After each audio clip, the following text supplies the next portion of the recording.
This is what this author has on my bookshelf.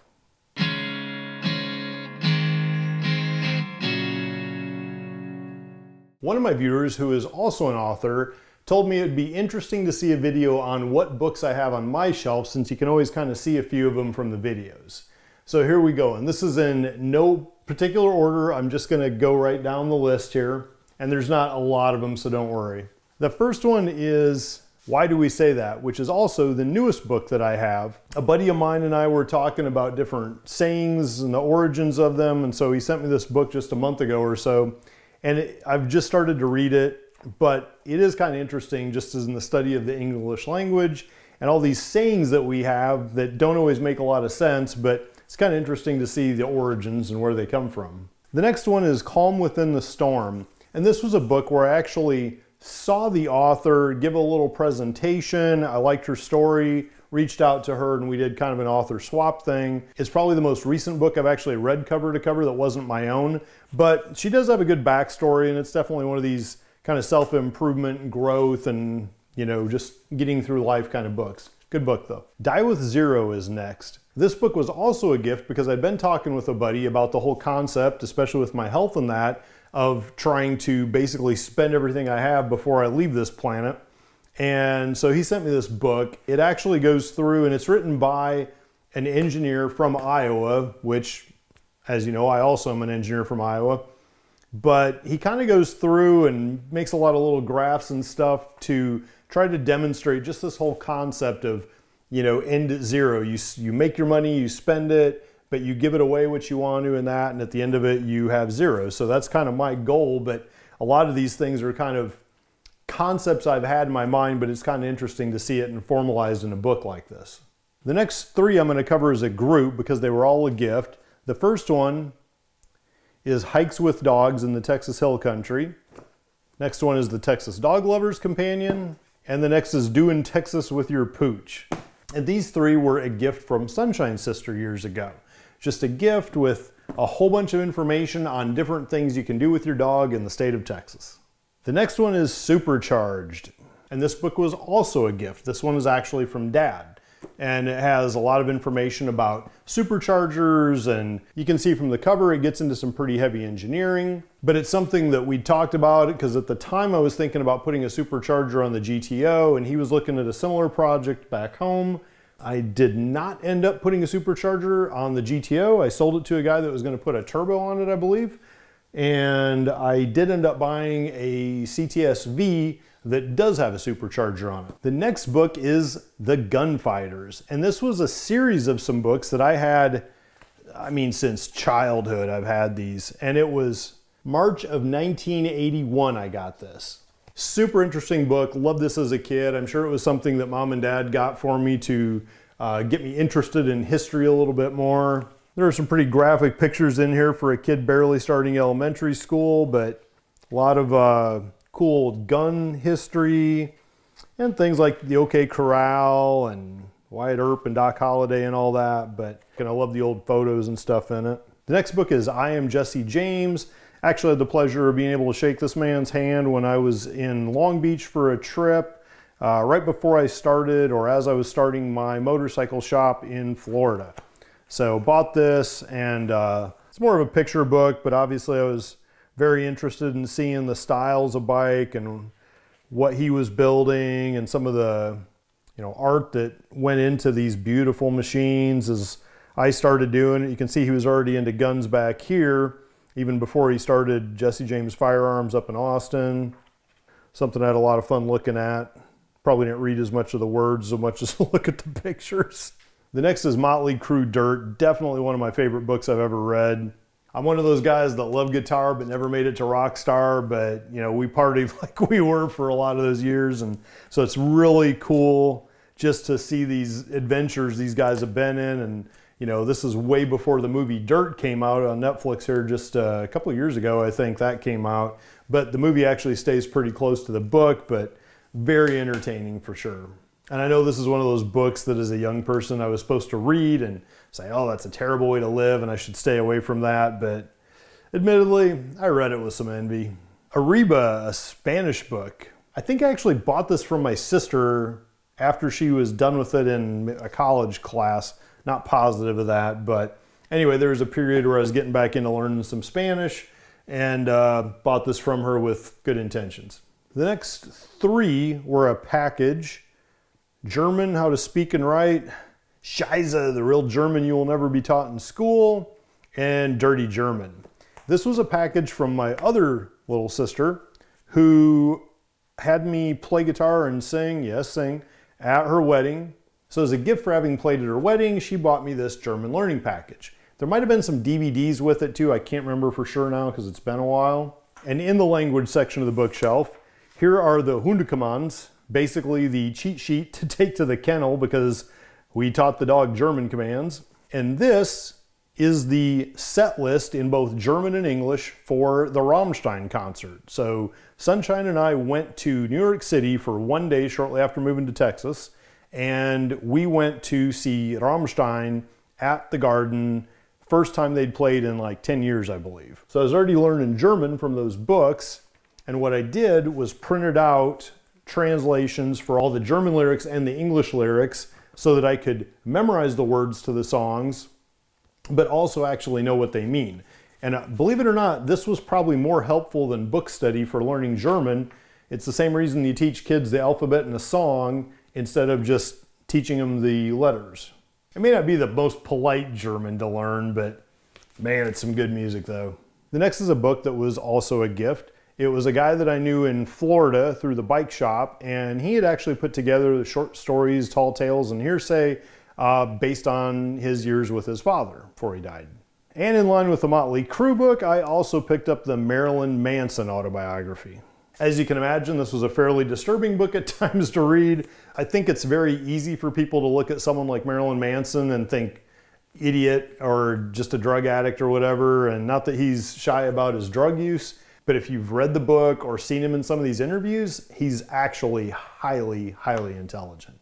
This book, The Invisible Ark, is written by David and Tracy Barker, who live just a little bit north of me. They're actually Sunshine's aunt and uncle, I think, or something, and I was able to meet them. We went out to their ranch, and I think they're the largest ball python breeders in the world, if I remember right. They have another couple books about ball pythons. It was really cool to see some of the snakes, and they also had like these massive snake skeletons that he was putting back together. He takes all the bones apart, and how he assembles each of those vertebrae back together and knows where every little rib goes, and that is beyond me. He had a giant meg tooth there. Just definitely experts in their field. The interesting concept of the book is that as much as people sometimes hate individuals having tigers in their backyard, if it weren't for people doing things like that, a lot of these exotic animals would probably be extinct already. So it's just trying to sort of make a point, like before we bash people that want to have exotic animals, we want to think about preserving these species primarily. So it's pretty thought-provoking. Dante's Inferno. This is without a doubt the most difficult book I have ever read. It's the only one where I had to have complete silence. Part of it is because the language, even though it's in English, is in a style that you wouldn't normally speak. It also has this massive section on endnotes. And so as you're reading the book, you get to a point with an endnote, well, you have to go back here and figure out what that means, because they would make a comment about somebody being in hell that only people in the 15th century or whatever would know, but nobody today would know who that is. So great piece of literature, very difficult to read for me anyway. The Climber Harley-Davidson Softail Manual. I bought this when I started building choppers because there's no real book on how to build a chopper. There wasn't at the time. So I simply bought a Softail book, which is kind of similar suspension and frame setup to the choppers that I was building, unless it was a hardtail, and used that as a guide because they were Harley-like engines in them as well. And as you can see, I definitely got my use out of that book over the years. The Gambler's Bible is next. I bought this on a garage sale in Fort Collins, Colorado in probably about '86 or so. Was out with my parents and sisters, and we were visiting my aunt, uncle, and cousins. and they like to go to garage sales and look for treasures. So just read it to learn how to do things like blackjack and craps and all the different games. Shunt, the story of James Hunt. For those that don't know, James Hunt was a racing icon, Formula One racer, very different than Niki Lauda, who he had the rivalry with, but yet were really good friends. If any of you saw the movie Rush, it's a great movie, one of my favorites that really captures the relationship between these two guys during their racing years. Hunt was more of the playboy party guy, and Lauda was the science-based racer. Very different individuals, both phenomenal racers. So I bought this thinking I would really enjoy the book. I think I got through like 5 pages sitting in Discount Tire one morning, and maybe it's just because it was such a giant book that was intimidating, but I struggle to sit still and read books, to be honest. Another West Coast Choppers book from the Chopper days. Because I was set up as a dealer for West Coast Choppers, parts and apparel and stuff. I think this was just a merch catalog, if I remember right. You can see I've got the old West Coast Choppers sticker. I had one of those in my window as well. Again, just gorgeous pictures. I always love that Sturgis model. You know, all the beautiful bikes, parts, everything they had. Next is the Porsche documentation for the 911 Turbo when I bought it. And it's just a book saying, you know, certified pre-owned, here's the VIN number, a letter, certificate of authenticity, some different documents, a pen and stuff. So just kind of a nice little package they put together after buying one. And next is the Cadillac package for when I bought the CTS. Kind of cool there. It says 110 years of Cadillac, a fancy cover. It's got a really nice book inside. And this is just a really cool book of the history of Cadillac, and you know, a lot of focus, of course, on the CTS V Gen 2 that I'd bought, you know, racing history, you name it. The old ones.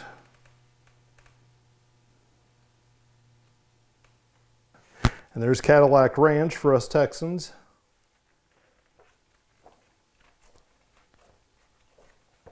Anyway, very cool book. Next is the complete work of Frederick Hart, an artist. Frederick Hart had some beautiful art. A lot of it is focused on like the human figure.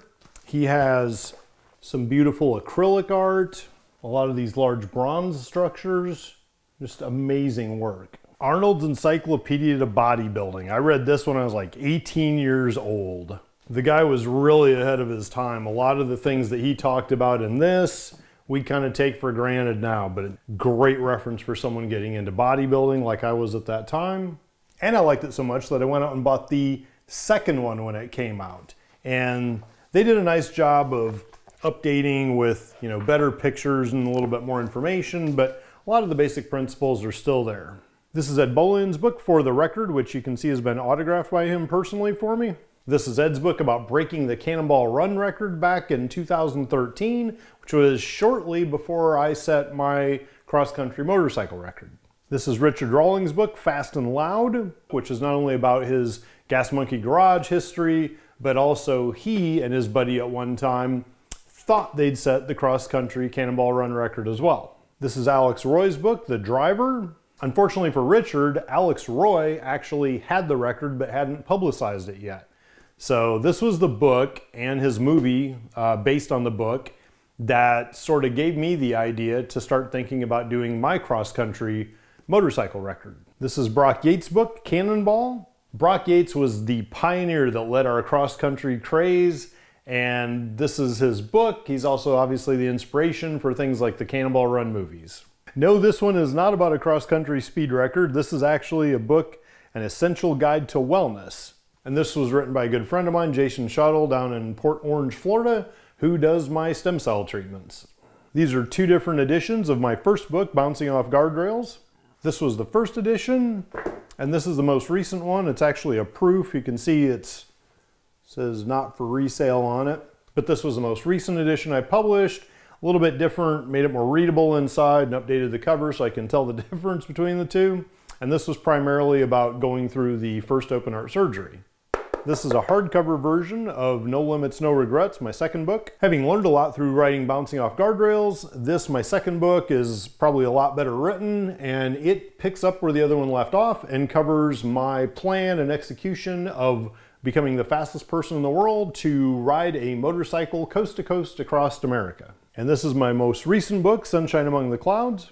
Although movies tend to get worse with sequels sometimes, I can say that by far this is the best book that I wrote.